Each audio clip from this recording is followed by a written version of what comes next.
এই মামলাটি ছিল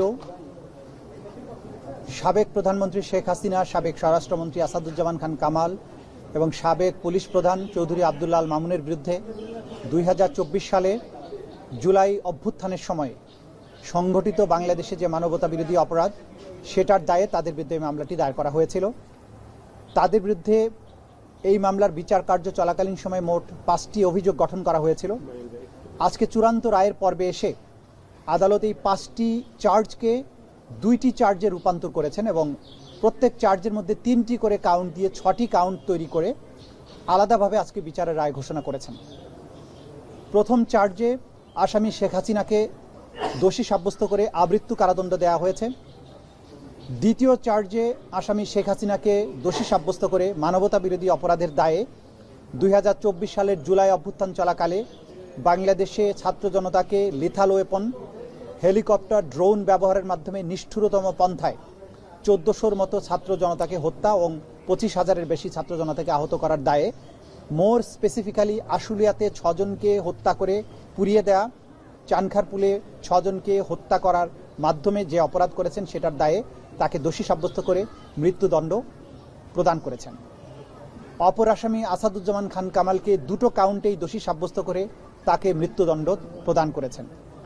আসামি চৌধুরী আব্দুল্লাহ আল মামুন সাহেবকে সবগুলো কাউন্টেই দোষী সাব্যস্ত করা হলেও তিনি যেহেতু রাজসাক্ষী হিসাবে আদালতে মামলার ভেতরের সবচাইতে গুরুত্বপূর্ণ ইভেন্টগুলো সাক্ষী হিসাবে আদালতের সামনে তুলে ধরেছেন, আদালতকে সত্য উদ্ঘাটনে সাহায্য করেছেন, সেই জন্য তার ব্যাপারে আদালত লিনিয়েন্ট ভিউ নিয়ে তাকে 5 বছরের কারাদণ্ড দিয়েছেন, যদিও তাকে সকল কাউন্টেই দোষী সাব্যস্ত করা হয়েছে। আমরা আজকে প্রসিকিউশনের পক্ষ থেকে আমাদের অনুভূতি হচ্ছে অবিমিশ্র। আমরা কারো মৃত্যুদণ্ডে আনন্দিত যেমন নই, তেমনিভাবে এই বাংলাদেশে যেভাবে রাষ্ট্রের শাসক হয়ে দেশের নাগরিক, বিশেষ করে তরুণ ছাত্র জনতার রক্তে পা ভিজিয়েছিলেন, তার বিচারের মাধ্যমে তাকে যে দণ্ড দেয়া হয়েছে, আমরা বিশ্বাস করি এই দণ্ড প্রদানের মাধ্যমে ইতিহাসের একটি অধ্যায়ের মীমাংসা হয়েছে এবং এই জাতির ন্যায় বিচারের প্রতি যে তৃষ্ণা, ন্যায় বিচারের জন্য, জাস্টিসের জন্য জাতির যে কোয়েস্ট, সেটি আজকে সম্পন্ন হয়েছে। অপরাধীকে তার প্রাপ্য শাস্তি প্রদান করা হয়েছে।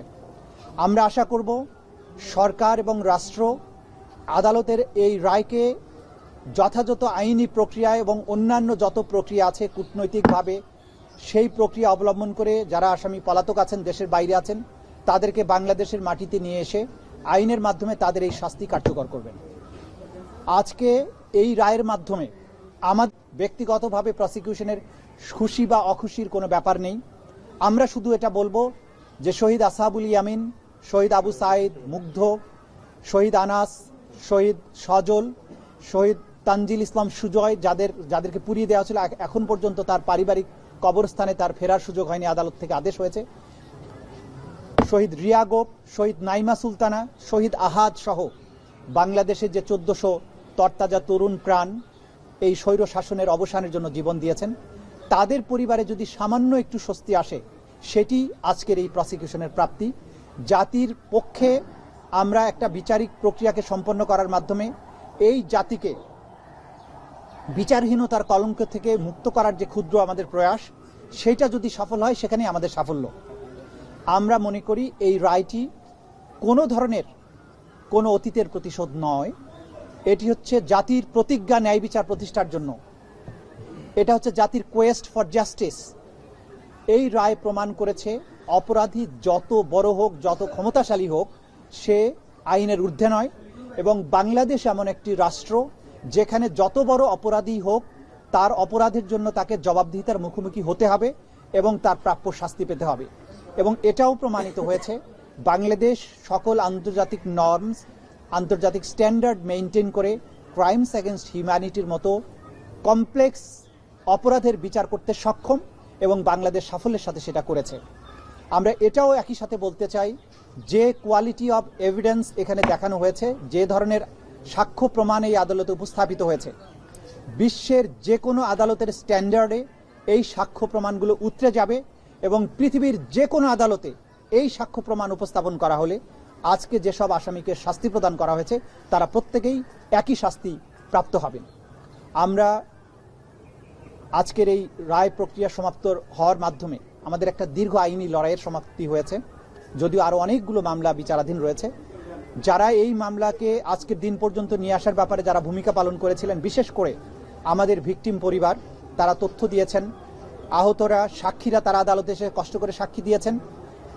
প্রসিকিউশনের বিজ্ঞ প্রসিকিউটররা যারা আমাকে এই মামলা পরিচালনায় সাহায্য করেছেন, তদন্ত সংস্থা যারা বাংলাদেশের 56,000 বর্গ মাইলের বিভিন্ন জায়গা থেকে এভিডেন্সগুলো কালেক্ট করেছেন, বাংলাদেশের আপামর জনগণ যারা এই বিচারের জন্য প্রসিকিউশন টিমকে সমর্থন জুগিয়েছেন, সাক্ষ্য প্রমাণ আমাদেরকে সংগ্রহ করার ব্যাপারে সাহায্য করেছেন, সকলের প্রতি প্রসিকিউশনের পক্ষ থেকে আমরা গভীর কৃতজ্ঞতা জানাচ্ছি। সবশেষে শহীদ পরিবার, যাদের ক্ষতি কোনো কিছু দিয়ে পূরণ হবে না, তাদের সামনে অন্তত একটা ন্যায় বিচারের দৃষ্টান্ত স্থাপন করতে পেরেছি। এই জন্য তাদের প্রতি কৃতজ্ঞতা জানিয়ে আপনাদের সবাইকে ধন্যবাদ দিয়ে আমার কথা শেষ করছি। আদালত যেটা বলেছেন যে অপরাধী বা সাজাপ্রাপ্ত আসামি শেখ হাসিনা এবং আসাদুজ্জামান খান কামালের যত সম্পদ বাংলাদেশে আছে সকল সম্পদকে বাজেয়াপ্ত করে রাষ্ট্রের অনুকূলে ন্যস্ত করা হবে এবং সেখান থেকে রাষ্ট্র সকল শহীদ পরিবারকে যথোপযুক্ত ক্ষতিপূরণ প্রদান করবেন, সকল আহত পরিবারকে যথোপযুক্ত ক্ষতিপূরণ প্রদান করবেন। এটা হচ্ছে ক্ষতিপূরণের ব্যাপারে আদেশ। আর একটা অবজারভেশন তারা দিয়েছেন যে আওয়ামী লীগ এবং 14 দলীয় জোট, যুবলীগ, তাদের ব্যাপারে তারা যে একটা সন্ত্রাসী বা ক্রিমিনাল অর্গানাইজেশন, এইটা প্রসিকিউশনের পক্ষ থেকে সাবমিশন ছিল। আদালত বলেছেন এইটি যেহেতু আজকের এই মামলার বিচার্য বিষয় নয়, সেই ব্যাপারে তারা কোনো অবজারভেশন দেয়া থেকে বিরত থাকছেন। অর্থাৎ তাদের ব্যাপারে প্রসিকিউশনের যে আলাদা তদন্ত চলমান আছে দল হিসেবে একটা সংগঠনের ব্যাপারে, যে তারা সত্যিকার অর্থে অপরাধী সংগঠন কিনা, সেটি একটি আলাদা মামলায় বিচার্য বিষয় হতে পারে। এই মামলাতে যেহেতু কোনো দল পক্ষ নয় বা আসামি হিসেবে সম্পৃক্ত করা হয়নি, সেই ব্যাপারে আদালত দলীয়ভাবে কারো বিরুদ্ধে কোনো অবজারভেশন দেয়া থেকে বিরত থেকেছেন।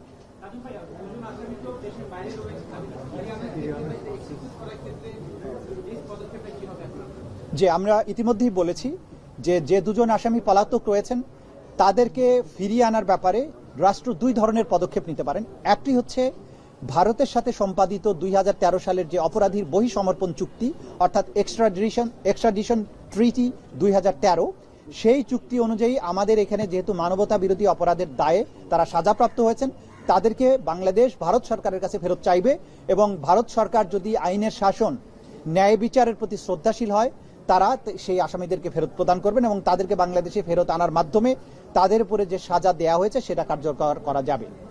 দ্বিতীয় যে প্রক্রিয়া আছে সেটি হচ্ছে যে ইন্টারপোলের মাধ্যমে, যেহেতু একটি বাংলাদেশের একটা ট্রাইব্যুনাল থেকে, উপযুক্ত আদালতের থেকে তাদের মৃত্যুদণ্ড প্রদান করা হয়েছে, তাদেরকে ইন্টারপোলের মাধ্যমে গ্রেপ্তার করে বাংলাদেশে এনে সেই সাজা কার্যকর করা যেতে পারে। এই ব্যাপারে বাংলাদেশের স্বরাষ্ট্র মন্ত্রণালয়, পররাষ্ট্র মন্ত্রণালয় সম্মিলিতভাবে প্রয়োজনীয় ব্যবস্থা গ্রহণ করবেন। এর মধ্যে আসামিরা চাইলে সুপ্রিম কোর্টে আপিল দায়ের করতে পারবেন, কিন্তু সেই আপিল দায়ের করতে হলে পলাতকরা কেউ করতে পারবেন না, কারণ পলাতক ব্যক্তির আইনগত কোনো অধিকার থাকে না। তাহলে আপিল করতে হলে তাকে অবশ্যই এসে বাংলাদেশে আত্মসমর্পণ করতে হবে এবং জেলে গিয়ে তিনি তখন সুপ্রিম কোর্টের কাছে তার সাজার বিরুদ্ধে আপিল দায়ের করতে পারবেন।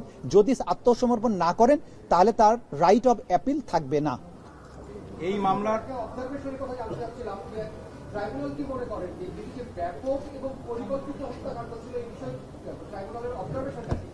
দেখুন, আমরা বারবারই বলেছি এবং আদালত এটা কিন্তু বারবার পরিষ্কার করেছেন যে ক্রাইমস এগেইনস্ট হিউম্যানিটি, অর্থাৎ মানবতার বিরুদ্ধে অপরাধ হতে হলে তাকে দুটো শর্ত পূরণ করতে হবে।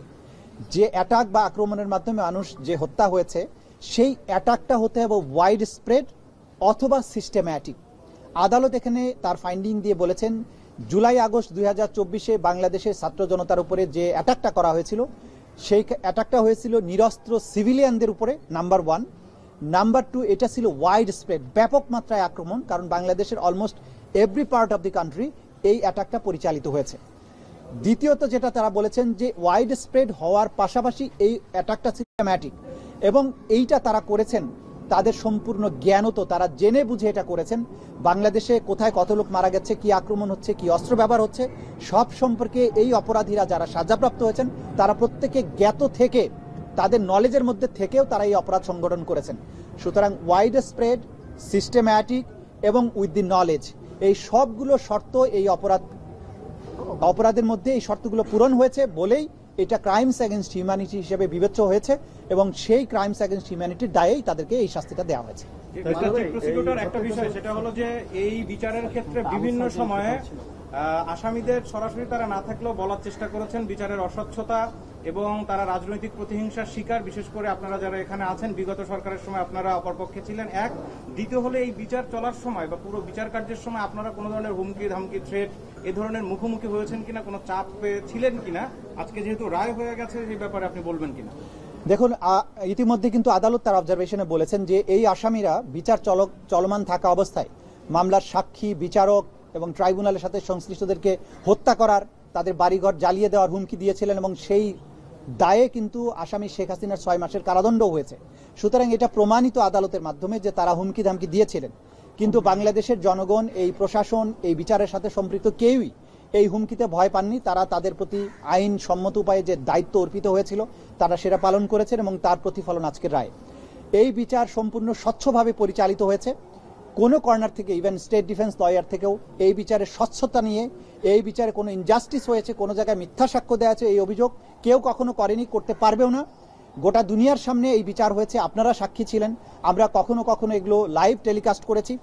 পৃথিবীর সবার কাছে আমাদের ওপেন চ্যালেঞ্জ, এই বিচার প্রক্রিয়া স্বচ্ছ ছিল, নিরপেক্ষ ছিল, প্রত্যেকেই আইন অনুযায়ী কাজ করেছেন এবং এইখানে যে কোয়ালিটির এভিডেন্স দাখিল করা হয়েছে, আমরা আবারও চ্যালেঞ্জ করছি, দুনিয়ার যে প্রান্তে খুশি সেখানে যান, যে কোনো আদালতে এভিডেন্স গিয়ে হাজির করেন, এই অপরাধীদের একই ধরনের শাস্তি হবে বলে আমরা বিশ্বাস করি। মাননীয় চিফ প্রসিকিউটর, একটি প্রশ্ন, আজকে যে রায়টি হলো, এই রায়টি জুলাই আগস্টের অন্য যে মামলাগুলো সেগুলোর ক্ষেত্রে রেফারেন্স হিসেবে বিচারকে ত্বরান্বিত করবে কিনা, সহযোগী হবে কিনা?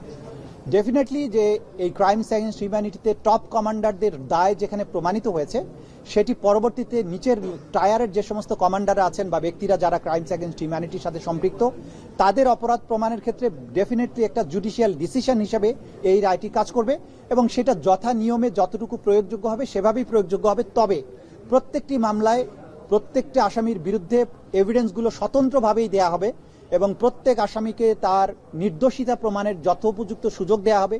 তিনি চাইলে তার নির্দোষিতা প্রমাণের জন্য তার ডিফেন্স উইটনেসকে আনতে পারবেন, ডিফেন্স ডকুমেন্ট প্রডিউস করতে পারবেন।